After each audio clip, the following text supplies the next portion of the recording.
Ei ollut. No ei kyllä ollut. Mun nimi on Erik Eki Tammenpää, eli Eki. Mä oon saavuttanut NHL-videopelissä kaiken mahdolliseen, mutta nyt mä haluan selvittää, kuinka hyvä musta voi tulla oikeassa lätkässä. Tässä sarjassa mä kuvaan mun elämää kohti niin hyvää lätkämaalivahtia kuin mahdollista sekä omaa arkea matkan varrella. Tää on unelma. Tervetuloa seuraamaan Unelmasarjan ensimmäistä kokonaista viikkoa. Ja tää viikko on lähtenyt ihan hirveästi käyntiin. Siis mä oon taas kipeä. Miten voi olla mahdollista? Musta tuntuu, että tää on taas sama pitkittynyt flunssa, joka nyt on vaan niinku jäänyt päälle. Enkä mä nyt ole niinku silleen kipeä, ei oo kuumetta tai mitään, mut siis hirveä yskä lähti ton eilisen pelin jälkeen, mikä te näette viime jaksossa. 51 torjuntaa. Mulla oli siis 3 viikkoa sitten 1 päivä kuumetta, jonka jälkeen mulla on niinku ollut yskää, sit siis räkää, perusflunssaa, sit niinku 3 kertaa mä käynyt jäällä, kun tuntuu, että on ollut parempi, ja sitten aina jään jälkeen on mennyt takas huonompaa. Eli nyt mä ajattelin tällä viikolla ottaa niinku kunnolla easyä, mutta loppuviikosta on kyllä tapahtumassa tällä viikolla. Eli mä nyt yritän palautua nämä ekat päivät tässä niinku kunnolla, mutta lauantaina olisi esimerkiksi yksi Red Bullin lätkätapahtuma, tosi siisti juttu, mutta joo, tämmönen vähän ikävä startti viikolla. Te ootte nyt skipannut 3 päivää tässä, ja mulla oli vajaa 40 kuume tossa pari päivää. Ja nyt tässä pikkuhiljaa ruvetaan niinku selviytymään, mutta tää viikko on ollut siis perseestä. En mä missään vaiheessa tätä sarjaa vielä ehtinyt kunnolla starttaa reinaamista, kun mä oon kipeä koko aikaa. Perkele. Mä oon katsomassa mun kaikkien aikojen lempielokuvaa Star Warsin Revenge of the Sith. Jos ette tiennyt, Star Wars on mun lempileffasarja all time, ja mä olin siis aivan super Star Wars-fanaatikko teininä. Ja kattonut nämä leffat monia kertoja kaikki, ja varmaan edelleenkin fanaatikko, mutta mä en oo pitkään aikaa kyllä kattonut Star Wars-leffaa. Niin, toivottavasti tää nyt vähän piristää mieltä. Mikä on teidän lempileffa?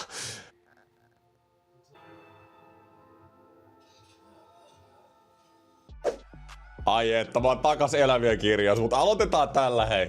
Toronto Maple Leafs Coloradon vieraissa. On kiva herää aamulla ja katsoa tämmönen tulos. Colorado on voittanut 17 peliä putkeen kotikentällä. Mut ei haittaa. Toronto vieraissa. Sieltä Nylander laittaa pöksystä ja ai että. Toronto playoff paikalle. Ja mä haluun siis jatkakaa sitä mikä mulla on tullut koko alkukauden, kun Toronto on siellä idän hännellä tai mitä ikinä. Mä oon sanonut, että Toronto menee pitkälle tällä vuonna. Itä on aivan auki, kun ei ole Barkovia. Siis Toronto menee pitkälle. Ja mun inboxit on tyhjiä. Siis alkuvuodesta niin koko aika jengi sanoi, että Toronto. Ei riitä, Toronto paska ei pääse playoffeihin. Siis jossain mun IG-äänestyksissä 70% ihmistä sanoi, että Toronto ei pääse playoffeihin alkukaudesta. Mut mitä on tapahtunut? Niin. Pakko heittää pikku Toronto-shatti tähän, koska ärsyttää. Mä haluun sitä samaa vittuilua, kun Toronto voittaa. Ei se voi olla vaan silleen, että kun Toronto hävii, niin sitten tuutte huutelemaan. Eritysterkkuja, että just ton pelin jälkeen Toronto on nyt ottanut vähän ällää taas, mutta mä seison mun sanojen takana. Mutta kattokaa mitä Red Bull lähetti mulle postis eilen. Siis miksi tossa on karhu eikä ihan sama. Kattokaa mitä tuli postis. Red Bull läpimurto, tämmönen paketti. Niin tehdään tämmönen ihan unboxing. Mä siis katsoin tän nopeasti läpi jo eilen. Täällä on siis tietovisa, voidaan se pelaa nyt läpi. Ja sit ihan törkeen nättiä Red Bull-kamaa. Tätä mä en kattonut. Meillä on hattu. Siis viime viikonloppu olisi ollut tommonen Red Bullin läpimurtotapahtuma, missä pelattiin pienpelejä. Voittajapari olisi saanut matkan Red Bull Münchenin matsiin ja näin Saksaan. Mut kun mä olin kipeä, mä en päässyt paikalle. Hemmetti. Harmittaa kun jää tommosia välistä. Mutta täällä on läpimurto kaulahuivi. Iso kiitos Red Bullille, kun lähetti mulle himaa silti. Ja Red Bull läpimurto kiekko. Aika harvalla tämmösiä pelipaitakokoelmaa, hei. Sitten meillä on tietenkin Red Bull läpimurto, tämmösiä spessubulleja.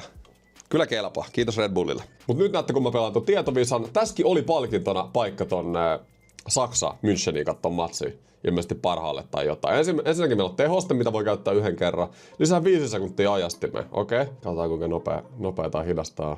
Kuka on nuori kenttäpelaaja, joka on kuulunut liigaottelun kokoonpanoon? Eikö se ole Josse Joensuu? Eikö Joensuu ollut ihan superjunnu? Väärin. Ei jumalauta. Millä meriteen saa Red Bull läpimurto kypärän? Paras U20-pelaaja. Lähetä. No niin, no se meni oikein. Miten toi Joensuu oli väärin? Montako maali Pekka Saravo teki uransa 143 playoff-ottelussa? En minä tiedä. Tekikö 1? Väärin. Noniin, tähän menee hienosti. Montako kertaa HIFK on pelannut liigan finaaliottelussa? Ihan törkeen vaikeat kysymyksiä. Kai ne pitäisi olla. Olisiko 8? Tää menee hyvin. Minkä sukunimestä pelaajat ovat pelanneet eniten otteluita liigan runkosarjasta? Lehtoset kuulostaa siltä, että se olisi se. Ei jumalauta! Voitit viikon ilmasta katseluaikaa MTV Katsova plus urheilupaketti. Siis joo, kiitos siitä. Mä sain yhden oikein. Monta te olisitte saanut oikein. Tää oli käsittämättömän olo. Noniin, mun tehostan poista yksi väärä vastaus. Mä pelaan vielä kerran, hei. Ei voi olla noin huono. Kuka voitti vuoden tulokaspalkinnon? Jarmo Vesaman muistopalkinto. Eikö ollut Benjamin? Ei toi Rimpinen. Just näin. Kamo. Rimpinen. Minkä ikäinen Sebastian Aho oli tekemässä? Niin liigafinaaleissa voittamaan. Eikö se ollut 17? Akia. Just näin. Kato, nyt menee hyvin. Ketkä hostit juontavat Red Bull läpimurto studiopodcastia? Liivik ja Saukkola. Noniin, yes, easy. Noniin, nyt on paljon helpompi visa tää. Minä vuonna SM-liiga perustettiin? Ei jumala. Onko se 76? Onko se 74? Ei vittu, se on 74. Please. Väärin. Ei. Eikö mä voi käyttää sitä tehostetta? Kuka voitti Raimo Kilpio-palkinnon herrasmiespelaaja? Onko Saravo? Onko Pekka Saravo? Joo, se Pekka Saravo. Vitsi, saanko mä nyt ton väärän vastauksen pois, hei? No tähän mä olisin ihan tyytyväinen ollut. Mä olisin saanut ton 4, jos mä olisin saanut sen väärän vastauksen veke. Mun olisi kai siinä pitänyt käyttää se. Tää jakso startista on 1,5 viikkoa. Te tuutte näkemään siis 2 viikkoa tässä jaksossa, koska toi eka viikko meni käytännössä vaan sohvalla chillatessa ja palautuessa. Ja tää nuha, räkä ja paska on jatkunut nyt täällä toisellakin viikolla. Niin mä en oo päässyt yhtään urheilemaan. Ja ärsyttää. Jää niin paljon jotenkin tuntuu, että jää juttui välistä. Vielä tää sarja alkoi, olisi iso hype painaa ja koko ajan tekis mieli, mutta pitää vaan antaa keholle aikaa palautua. Ei tässä. Salamat on pelannut 2 peliä nyt, 3. divari jatkosarjaa, hävinnyt 1 ja voittanut toisen. Ja NHC voittanut kans 1 pelin ja hävinnyt 1. Että olisi tärkeitä matseja, olisi kiva päästä pelaamaan sakkeliin. Mun pitää itse parantua tässä kuvaamisessa, varsinkin kotona, että sehän on helppoa, niin kun tapahtuu jotain ja menee johonkin niin kuvaan, mutta totta kai välillä tulee sitten tämmöisiä jaksoja, missä on enemmän himos-actionia ja vähemmän noita jääkiekkotapahtumia, missä pitää sitten ihan itse vlogailla vaan enemmän ja sitä tässä tälläkin hetkellä yritän tehdä. Nyt on siis perjantai 16.1. Mä onneksi sanoisin, että mä oon ensi viikolla varmaan jo pelikunnosta. Mulla on paljon sovittuja juttuja nyt seuraaville viikoille. Isoja jaksoja on tulossa. Mä oon juttellut Espoon kanssa vähän jäästä ja sinne pääsis veskareiden kaa ja sit toi mun kamatilanne on kehittynyt, tai siis noin mun custom veskarivarusteet kamatilanne. Olipa siinäkin selitys. Eli kyllä tää tästä. Espookin vähän sarjatalkossa nyt pudonnut, pitää toivoa, että Espoo ottais vähän steppiä nyt ylöspäin taas, kun Rimpinen on backi ja sit kisoista. En mä nyt Espoon kotimatseissakaan viittänyt käydä, kun oveen lyskääinuhaa ja vaikka ei olekaan kuumetta enää. Täällä ollaan koko perheellä syömässä. Mä vähän viime jaksossakin puhuin tästä ruoasta, mutta vähän enemmän. Siis mä syön ihan liikaa valmisruokaa. Ja siis valmisruokahan on ihan perseestä. Siis oikeasti tiedätte itekin, kun syötte valmisruokaa, minkälainen olo siitä tulee. Niin sitä pitää vähentää. Sitten pitäisi itsekin ruveta tekemään. Oona tietenkin tekee aina hyviä safkoja. Ongelma on silloin, kun mä oon ite kämpillä. Mähän on kaikki työpäivät täällä ite, Oona töissä, näin. Niin sitten enhän mä niinku ite jaksa oikein tehdä ruokaa. Niin sit mulla on yleensä aina valmis safkaa ja jotain tämmöstä. Kertokaa he lätkäpelaajat tai urheilijat ylipäätään, niin mikä on semmonen helppo safka, mitä vois aina duunailla? Kertokaa mulle, minkä mäkin voisin oppia helposti. Mä en tiedä kuinka pitkälle mun nistiparalla päästään. Se on kyllä ihan hyvä. Ihan kamalaa. Ootko sä Colorado-fani? Sulla on tommonen hieno paita. Aina. Okei.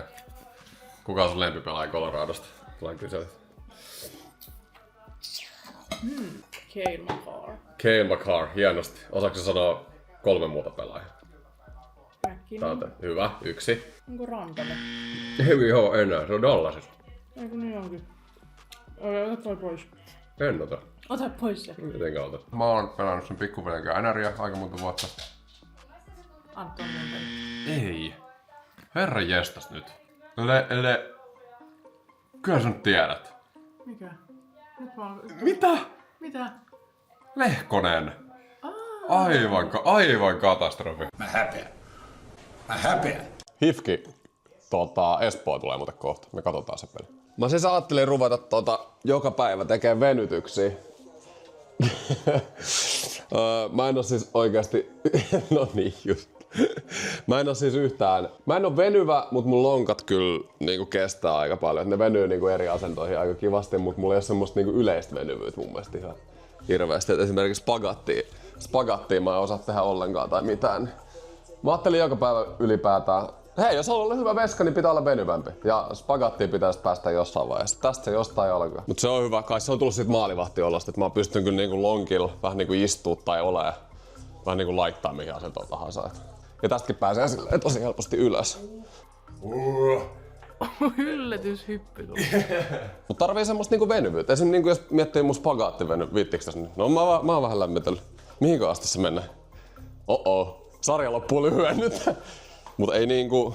En mä viitti testata. Ei, mä en halua lähteä päivystykseen. Joo, mut ei... Joka tapauksessa mulla ei ole niin isoa venyvyyttä ja sen takia mä just yritän tehdä näitä venytyksiä ja näin poispäin. Mä pidän teitä infoissa. Katsotaan kuinka kauan kestää oppia spagaatti niinku. Mä sanoin, että pari-kolme kuukautta niistä varmaan. Onko se ihan realistinen? Ei todellakaan. Eikö? 2-3 kuukautta. Jos mä venyttelen joka päivä. Aloitin balettiin, niin mä olin silloin 8-vuotias, niin mulla meni puoli vuotta. Kyllä mä alle puolesta vuodessa saan spagaat. 7 sekuntia aika. Ei riitä hifkilellä. 3. Ja sieltä iso voitto. Siis me ei ole hävitty hifkille kertaakaan tällä kaudella. Kamo, toinen voitto putke. Kyllä me siellä playoffeissa ollaan. Turhaa hätäilin tossa aiemmin. Noniin, me keksittiin Ounan kanssa vielä pelin jälkeen vähän tekemistä. Unkarissa me käytiin kavereiden kanssa kattoo formuloit kesällä. Mä ostin sieltä tämmösen Lego Ferrari. Te tiedätte, että mä oon iso formula-fani, iso Ferrari-fani, niin totta kai pitää Lego Ferrari ottaa. Hei, nyt näette, me kootaan näette timelapse, mitä Ferrari kokoutuu tässä näin. Hyvästä tahdis olla. Siitä se Fefe rakentuu. Mä en tiedä, onko mä sanonut tästä jossain striimissäkin, mutta me ollaan siis kaverin kanssa ottamassa kanssa semmoista yhteistä Ferrari-tatskaa.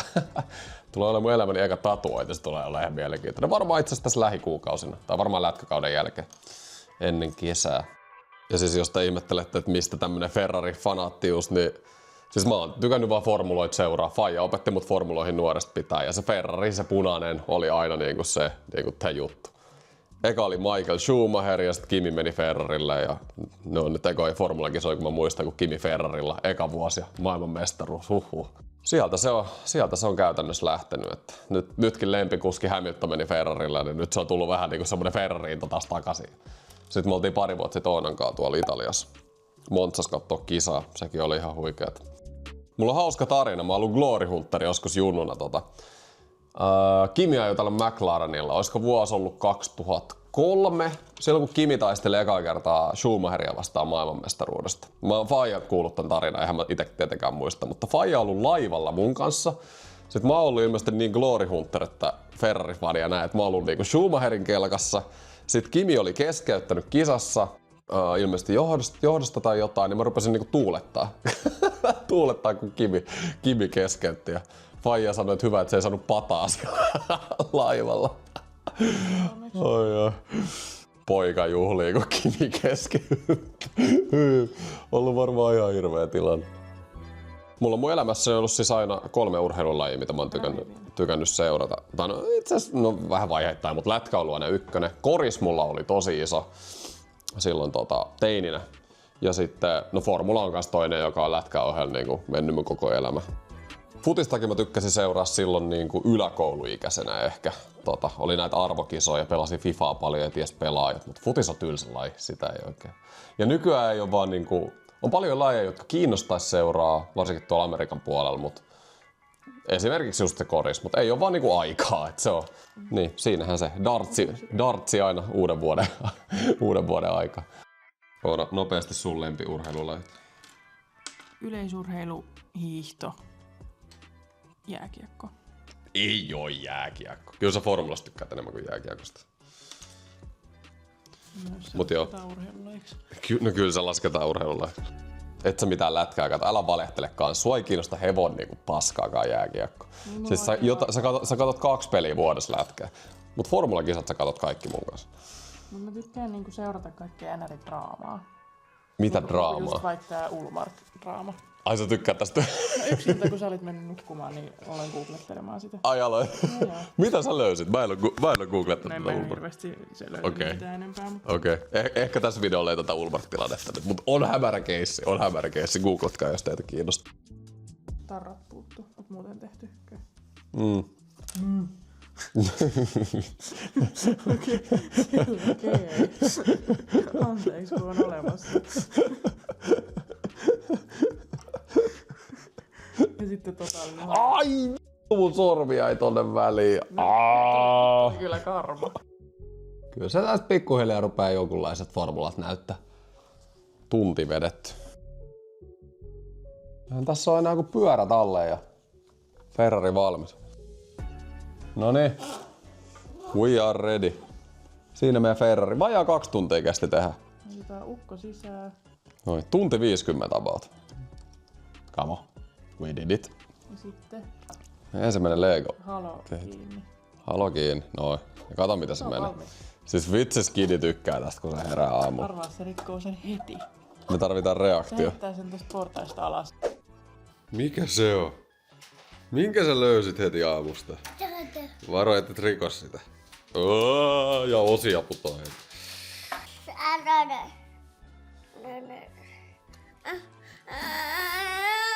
Se kyllä tykkää tosta. Näytäksä miten se menee? Kuinka nopea se on? Hei, mikä tää nyt oikein on? Jas. Vedäs tää tänne näin. Siinä on muuta Hamiltonin kypärä ostettu Unkarista. Mistä tää menee? En mä tiedä. Ei se nyt voi tuon MM-skava-kannu eteen mennä. Mulla on täällä muuten kaiken näköistä. Mä oon oon mä esitellyt tämän monta kertaa, täällä on nää pokaalit. Paljon tavaraa tuolla ylähyllyllä. Jos mä laitan sen tonne taakse, mä heitän Malkkinin, kato tähän Matthewsin kanssa. Noin, ja sitten me mennään Tuolla on 19 kansi, siellä on Subbani, Nimmarikin ja jos me heitetään Fefe tähän. Noin.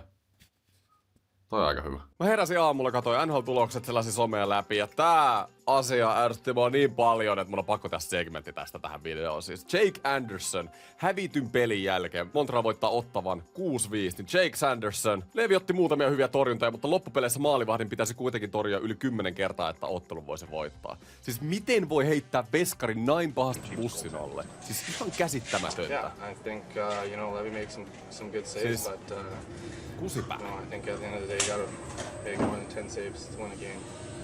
Siis okei, ihan sama vaikka Sanderson nyt puhuisi totta. Ottavalla oli tässä pelissä, tai siis Montrealilla oli tässä pelissä 19 vetoa, josta meni 6 sisään. Tietenkin huono ja samaan aikaan Leevi on tällä kaudella pelannut 20 peliä NHL:ssä, alle 86%, ei ole NHL-tason tilastot. Mutta mä en tiedä, mitä siellä Ottavassa tapahtuu. Siis Leevi oli pelannut, oliko 11 vai 12 peliä putkeen. Se on se Ullmark-tilanne, nuori veskari laittu aika paskaa tilanteeseen. Ja sitten huonon pelin jälkeen veskari, tai yksi sun jengin parhaista pelaajista, ehkä jopa paras pelaaja heittää niinku sua Dösanalle tälleen. Siis mun mielestä aivan tarpeetonta. Kuvitelkaa olla Leevi Meriläinen ja tulla seuraavan päivän pukukoppiin, kun joku on heittänyt media edessä on julkisesti tälle. Siis mun mielestä se on ihan ok oikeasti. Kopis puhuu asioita rehellisesti halki, mutta median edessä niin aivan tarpeeton. Siis mä vihaan, kun veskarit heittää bussialle tälleen. Se on aina helppo heittää veskari Dösanalle. Älkää siis jättäkää veskarit rauhaan, please. Kopis voitte puhua, että yksikin tai jotain, ei ehkä niin kannata tehdä, mutta kuitenkin Kopis voitte olla vähän rehellisempi, mutta medialle vielä. Se toi oli mun mielestä aivan käsittämätöntä. Mutta hei, hyvää kontenttia. Näitä tarvisi NRI oikeasti paljon enemmänkin, koska NHL yleensä nämä haastikset on super tylsiä. Että vaikka tää oli Sandersonilta aivan turhaa, niin hyvää viihdettä. Ja kyllä mä nyt silleen ymmärrän, niin kuin kohta tuutte näkee. Et silloin kun on hävitty peli ja tunteet käy kuumana, niin silloin nyt yleensä sanoakin asioita. Mutta joo. Käydään tässä vaiheessa läpi sarjataulukot näistä joukkueista, missä mä pelaan. Mä en nyt tosiaan päässyt jäälle, niin katsotaan vähän mikä tilanne. Aloitetaan Salamoista, eli 3. divari on nyt jatkosarjassa. Salamat on sarja 2.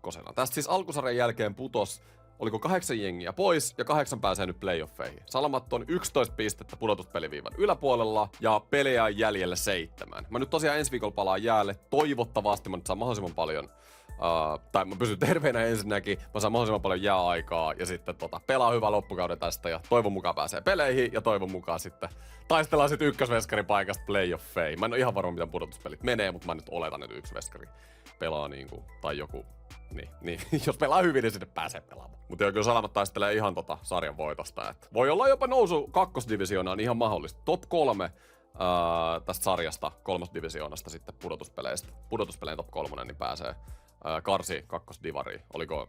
Vai pääseekö suoraan? Mä en kertokaa kommenteissa, mä en ole itse asiassa ihan varma. Mut sitten tää harrastesarja, Stadiliiga 2.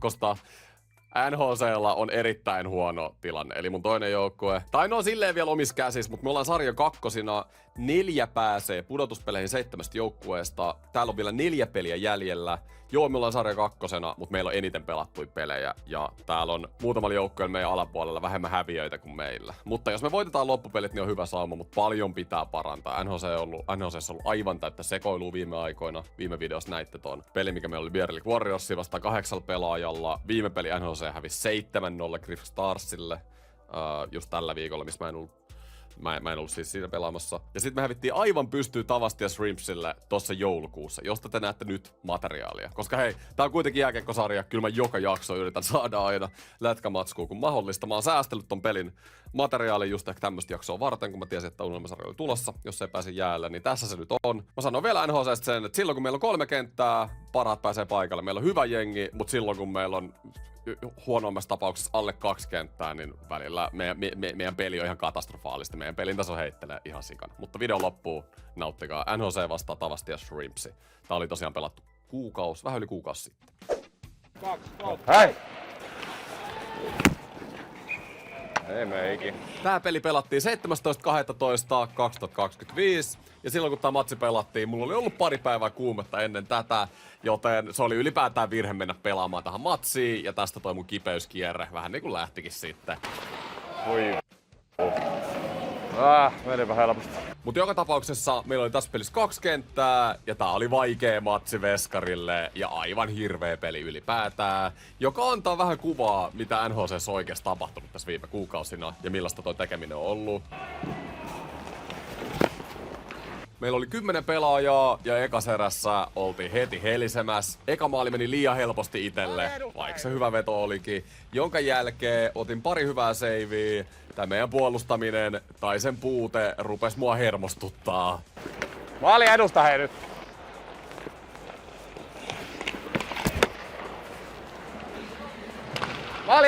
Maali edusta vaan hei. Maalin edestä.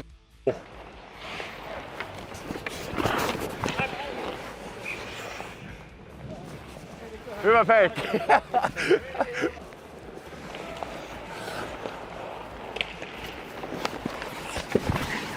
Joo, tämmönen puolustustainen.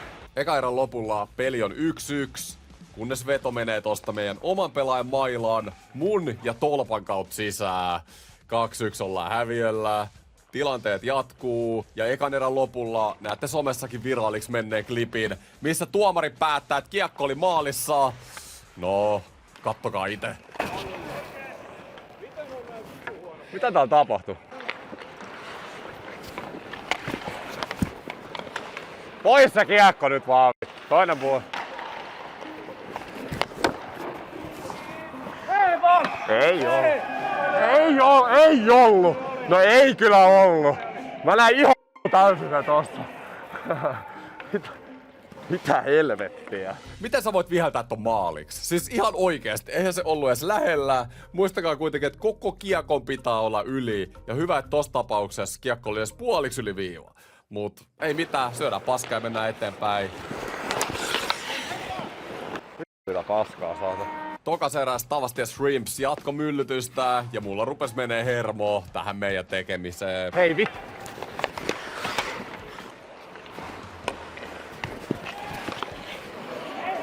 Nyt vittu herätys oikeesti.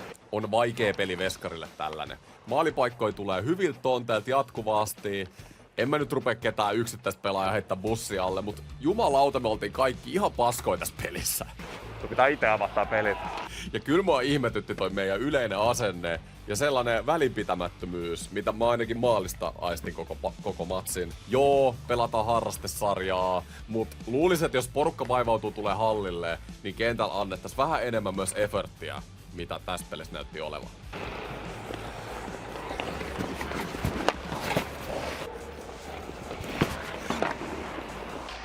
Maali edes!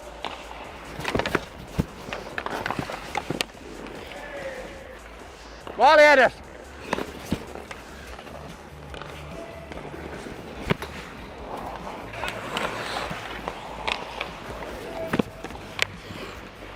Pois. Siis oikeesti maali edes koko ajan joku omissa. Kun meillä on 3 äijää tuolla kulmassa välillä. Kolmanteen erää me mennään 1-3 tappioasemassa. Pitäisi olla 1-2, mutta anyway. Tavastia tekee heti erän alkuun pari maalia, jonka jälkeen meillä lähti viimeinenkin järki tästä pelistä. Enkä mä itekään ollut tyytyväinen, miten mä käsittelin tämän matsin itse tämän pelin aikana. Hajus itselläkin pää.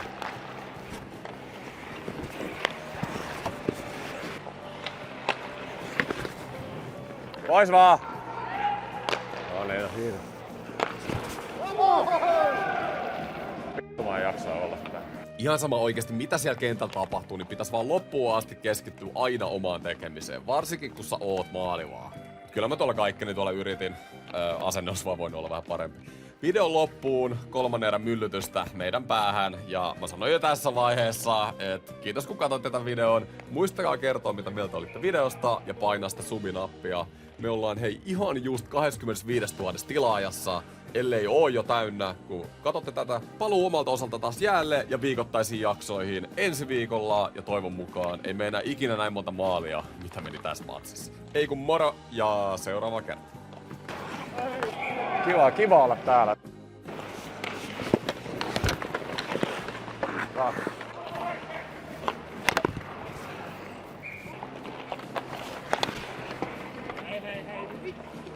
Pelataan nyt loppuun asti oikeesti.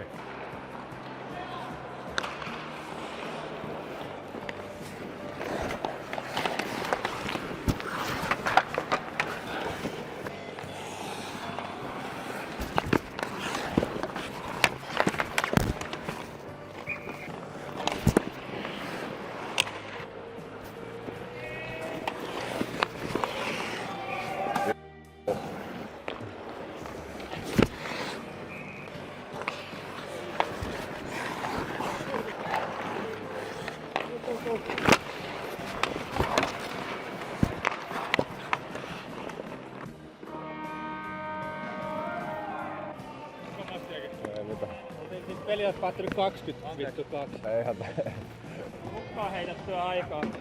Joo, ei, kyllä vituttu tuossa.